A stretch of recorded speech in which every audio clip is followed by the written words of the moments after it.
Good day. It's Sandy, your sister and your friend. Welcome to our YouTube channel. Today, I want to share with you my takeaways from a single teaching that I heard by Michael Singer. Michael is the teacher at the Temple of the Universe, and I'm going to give a link to his website down below and where you can hear all of his talks, and I highly recommend that you take the time to do that. This particular talk was called uh, When Staying Open Becomes Your Motivation. And Michael's also written a book called Living Untethered Beyond the Human Predicament. And I'll put a link to his book down below as well. Now, I'm going to use notes from this video because I really don't want to miss sharing something that Michael taught on and that I really felt. I want to go back and listen to this myself. Um, so anyway, today's question is, how do I learn to let go? Now, as conscious awareness, which is our true self, there's nothing to let go of. In our true self, it's living in God, as God, at all times. It was never born, it never ages, it never changes, it never dies. But we have this other part of us, our human part, who's living here in this world, and it exists within our eternal consciousness. So, can this part of us also enjoy love and peace and happiness and even ecstasy? And I say yes, yes, it can. And the reason I know that is because we've all have enjoyed those experiences at one time or another in our life. Perhaps you recall a time that you were held by your parent and you knew that you were unconditionally loved. Maybe the time that you proposed to your girlfriend and she said yes, and that you were in total bliss, or your wedding day, or holding your child for the first time, or your grandchild, or even just seeing a sunrise over the ocean or a sunset going down behind the mountains. We know that we've experienced these things.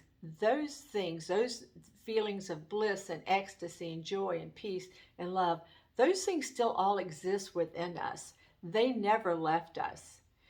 So just remember that you, as eternal consciousness, conscious awareness, is enjoying eternal ecstasy and bliss all the time. So if these experiences are still within us, why aren't we enjoying it all the time in our human form? The reason is because we block them. It's like putting rocks in a stream. The river's flowing upstream down to us, and we put a little pebble in, and then a slightly larger rock, and a slightly larger rock. And pretty soon we build a whole barricade, and there's no way for that water to come downstream anymore. We block the spirit, which is the river of life, from flowing freely as joy and peace and love through all of our human experiences. All the great teachers taught us this. Jesus didn't say, the kingdom of heaven is within me. No, he said, the kingdom of heaven is within you. And if that's true, and it is, why would anybody block experiencing ecstasy all the time? It's because things came up in our lives that were too hard to handle, too painful to experience, or were traumatic for us in some way. So instead of handling them, we push them down. Pushing things down is called repression or suppression, or even just called resistance. We used our willpower like little hands inside of us that grasped this thing that was too hard for us to deal with, and we pushed it down into our subconscious. We took those experiences and stored them along with all their negative energy deep inside of us. And even though we all did it, stuffing things down into our subconscious is not a normal thing or natural thing for us to do. Just like our bodies will try to eliminate any food that we've eaten that didn't sit well with us, we'll say, our mind and our heart will also try to bring these things up into our daily experience so that we can let go of them. They try so hard that these thoughts and emotions will actually come up in our dreams And we'll remember these things that were hard the next morning when we recall our dream state. But if we're not prepared to let them go, we just keep pushing everything back down again whenever they come up. And not only do we keep the original experiences pushed down, we pile new things on top of them every single day. We might say, for instance, that I'm driving down the road and I see a blue car and it reminds me of my ex-husband's blue car. Now, we divorced 30 years ago, but now I might be thinking, I can't believe what he did to me. He never treated me right. Not the way I deserve to be treated. So now I've just added blue cars to the things that I can't handle in life. Let's just give another example. Somebody says to me, "Oh, take care," as I'm leaving them. And I remember my mother always said, "Take care" to me. She was never nice to me. So now, if I don't let that go, I can add the phrase, "Take care" to the things that you'd better not say to me. So you see how we can be triggered by random events just because they remind us of something that we've already stored inside of us with all of its negative energy. So our life becomes, make sure that nobody hits the stuff that I've stored inside, because I know if it gets hit, I'm going to have to look at it. So we try to make people treat us the way we think that we want to be treated in order for our stuff not to get hit. Of course, that way that we think we want to be treated keeps changing because we keep adding more stuff down inside of us. And if somebody hits our stuff, we react way out of proportion to what happened. So there's a massive pileup going on inside of us all the time. Storing all of our problems in our lives is the root cause of all of our problems. Let me say that again. Storing all the problems in our lives inside of us becomes the root cause of all of our problems. How could we think that it's going to be nice inside of us if we keep storing all these negative things? We've blocked the love and peace and joy that flows naturally within us. All we care about is avoiding the pain of examining the things that hurt us. But our true self knows that our human form has to go through the pain of having these things exposed to God's consuming fire. Your conscious awareness knows that surrendering to God's light is going to be bliss for you, where the rough seas that you're going to have to go through are bliss for you, because getting clean inside is the only way to freedom, and that is the truth. So suffering in the short term is going to reap huge benefits to enjoying the freedom and love that God has planned for our life on the earth. So how do we learn to let go? Well, we start with the little things. We just take baby steps, like we learned anything else in our lives. As we learned, if we were going to learn to play the piano, we didn't start with Chopin or Mozart. We started with the scales. We started with something that was easy for us to learn. And so we really now, based on that approach, we can set one intention for our lives, and that is, we can say to ourselves, I am going to devote myself to not storing any more things inside me.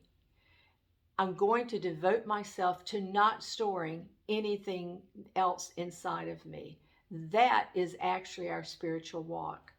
It can help if we tell ourselves when we feel something coming in that might beforehand might have like hit us. We might just say to ourselves, I can handle this. I can handle this. I can handle this. Now, Michael suggests that we practice on things that are easy for us to let go of, like the weather or the driver of the car in front of us who's driving too slow below the speed limit. So instead of resisting hot weather by complaining, oh, it's so hot, when is this heat wave ever going to relent? We can say, wow, it's amazing that I can feel heat from a star that's 93 million miles away. Changing the way our speech and the way we think actually changes the whole energy. It's a higher vibration. So our experience of hot weather is really different now. And complaining doesn't do anything about changing it anyway. So let's get back to the example of my ex-husband's car. So now instead I might say when I see that blue car, wow, who knew that they would bring back that color after 30 years? That car took us all over the United States. And now that thing has just passed right on through me. As a matter of fact, I kind of see it as something charming. So the more we practice letting go, the better that we get at it.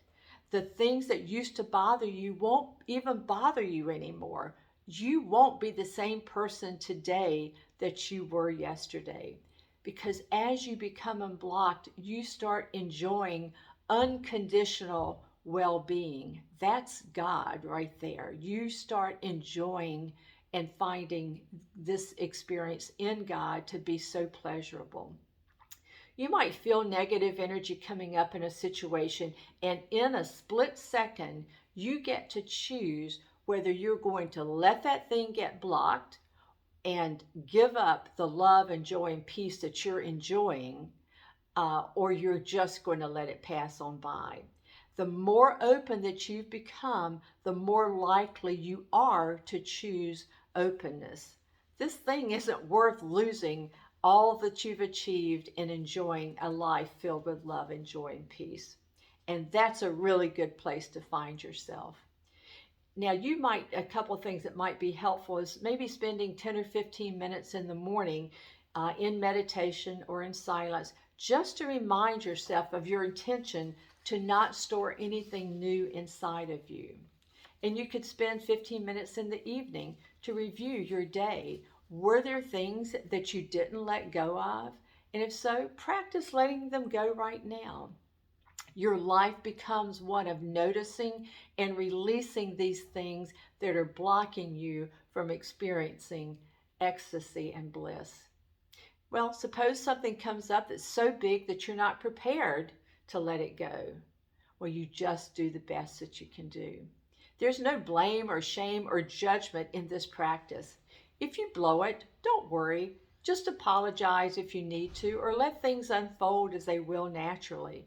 And don't worry, it's going to come up again at a time when you're better able to let it go.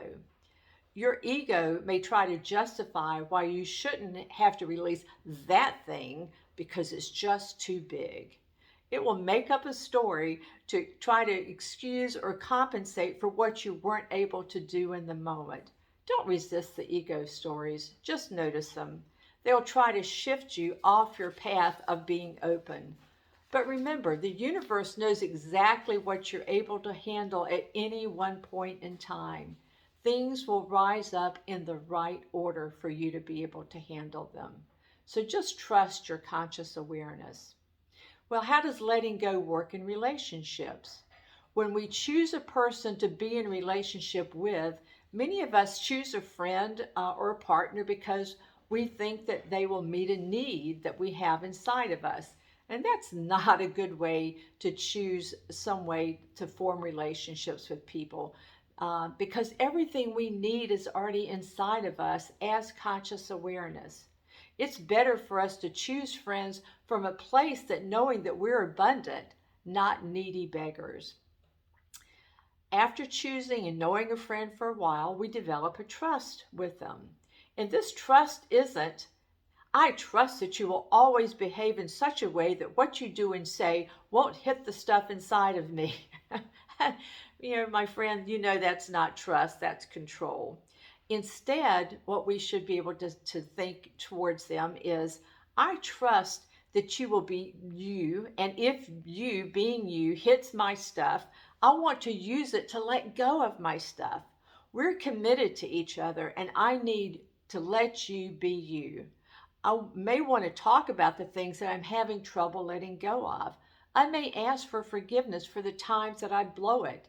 I won't ask to be forgiven so that I can do it again, but so that you will know that I'm trying to let go and I'm having a hard time with this particular thing. I'll also forgive you and not hold things against you if you're having trouble letting go of certain things in your life right away. Forgiveness is a first good step, but it's not the end that we want it to be. We're still intending to let go of all the things that are blocking us from being in ecstasy all the times. It's nice, though, to have a friend that we can talk about with these things. So, how does it help the universe for me to get unblocked? When we don't have this stuff stored inside us anymore, we'll find energy and love and bliss and beauty flowing inside us unconditionally. The spirit that was blocked now begins to flow freely because we're releasing all the blockages along with their negative energy. Creativity is released in our soul, and we start to love all things. We become a giver and not a taker, since we know that we have everything that we need. We're not looking for someone else to fulfill us, and we don't need other people to behave in a certain way in order for us to be happy. Serving other people really just becomes a natural outflow from our being liberated. Even little kids suffer from anxiety, so now we can teach them not to store up things inside of them. We are all very great beings, and we will be learning through this exercise to truly love people because we see them as ourselves. We are not separated from God or from anybody else, and that is the truth that's waiting to be told. So go, my friend, and tell the truth. Thank you for listening to this. I appreciate you so much. I love being in God's family with you. Have a wonderful day. Bye bye.